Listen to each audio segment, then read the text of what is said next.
So this is my Franken bag. It makes absolutely no sense as it stands, other than it taught me what I needed to know walking into a custom fitting. I was down, but now I'm yeah. This all God, this ain't no love.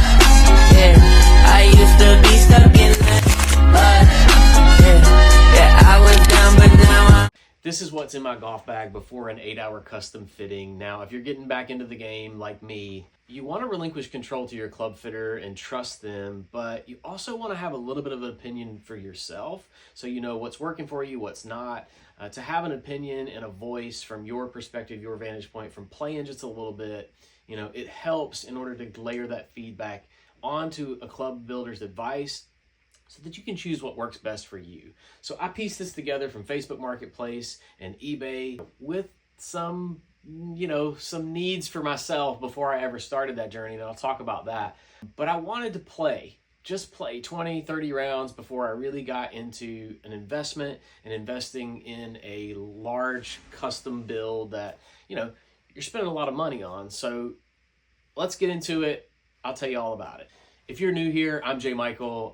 Welcome to the Patina King page. You know, I'm a chef by trade, so when I got back into golf, it was really important to me to focus on precision and perfection for what it is, although we're all chasing that. I started with what resonated to me in the chef world, which was Japanese equipment.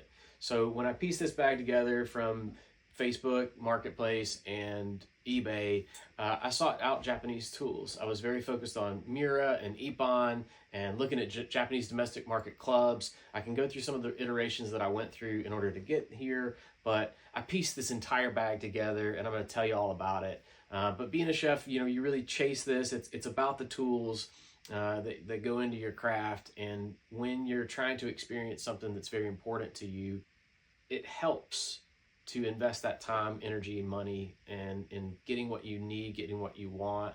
I always believe that look good, feel good, play good. So I wanted to have that confidence walking into my equipment.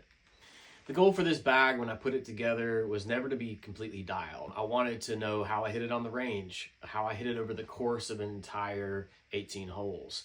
Did I see fatigue in spaces? Did that play into what shafts that I was going to go after, or how I wanted to play the game?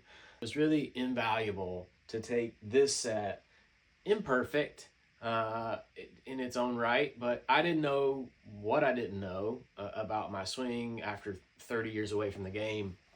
So I really just needed to get out there and play. It wasn't about perfection in the beginning. You know, sometimes it's about getting your hands dirty, getting messy so that you can later clean it up, so that you really understand where you were in the process of building your game back. And whether or not you wanted to start with lessons, start with equipment, I really truly believe you should start with equipment. There's so many variables in the game of golf, how you feel. You got a pain in your shoulder, you know, this shot, this club, this whatever is not acting right today. So this is a constant. These are tools. You'll hear it all the time that people say that these are tools. And so if you start in with the right plugins, I equate it back to kitchens. A sharp knife is excellent, especially if you know how to use it. But if you start with really good equipment, you will treat it better, you will respect it, and I think it's really important to respect your equipment and your tools going into the game. But because these things don't change, you know, they are the same clubs that show up for you every single time you go out and play. I think it's really important to select the right tools for you so that all the other variables of the game you can focus on working on and not worry about your tools. Even though I bought this bag and pieced it together, it worked against me for so many reasons.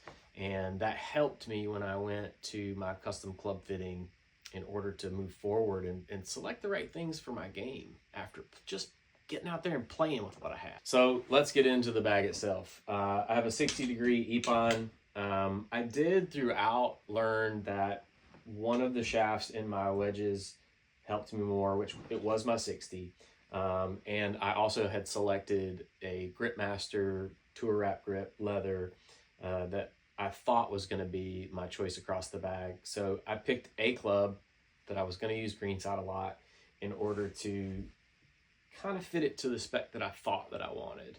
so I could test it against this mismatched rest of the bag. But I put 115 Nippon Modus in this with the Tour Wrap Gripmaster grip. It's an Ippon. I have an Ippon in my 60 as well as my 50.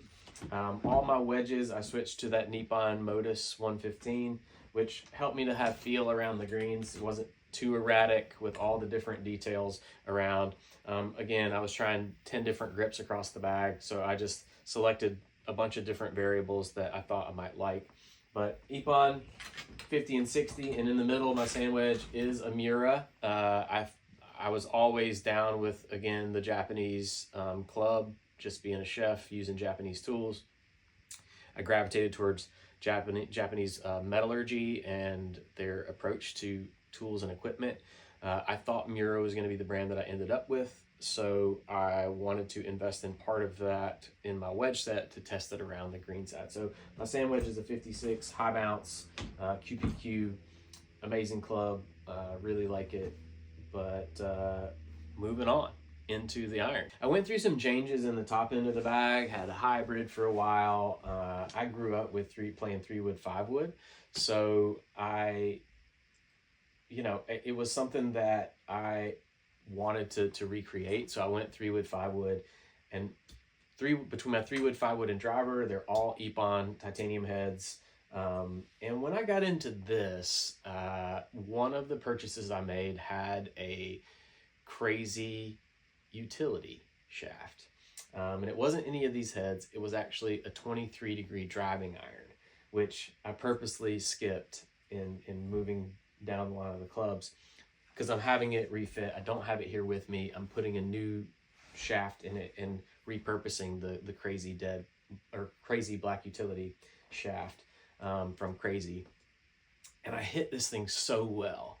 So I fell in love with the Crazy shaft and sort of went down a rabbit hole, wormhole, into understanding more about the company and reaching out to see if they had more. So I ended up doing Crazy across the top end of my bag. My 3-wood and 5-wood both have Crazy. The 3-wood has a FW80, and my 5-wood has a Royal Decoration. They hit very differently. The linear progression of weight is not linear. It's supposed to be a linear progression, but I have some mismatches throughout that. But it just worked for me in my game and the way that I play. So I am bringing the 23-degree driving iron back in. Can't wait to show it to you. And changing out this driver. So up through the top of the bag, 23-degree driving iron, 3-wood, 5-wood, driver. Some of them hit well for me, some of them didn't, And finally, last but not least, I have 2 different putters. One I call the foot long. It's a Ping Pao 6. It's a huge monster. I like putters really short, but I love the old school blade putters, late 80s, early 90s. So this is one that I'm going to keep completely with the old school vintage lambkin grip. And then the other one is a B60, both copper beryllium. I love the copper touch on those, but very excited to get my new bag and show you what else is going on. So this was my bag before the fitting. Stay tuned, and for the next video, I'll tell you the unboxing of my new set, what changed, what stayed the same, what surprised me, what the selecting a custom fitter looked like for me, and the entire experience. Come along, enjoy the ride, enjoy the story, and check out my golf taxi. Thanks for joining Patina King.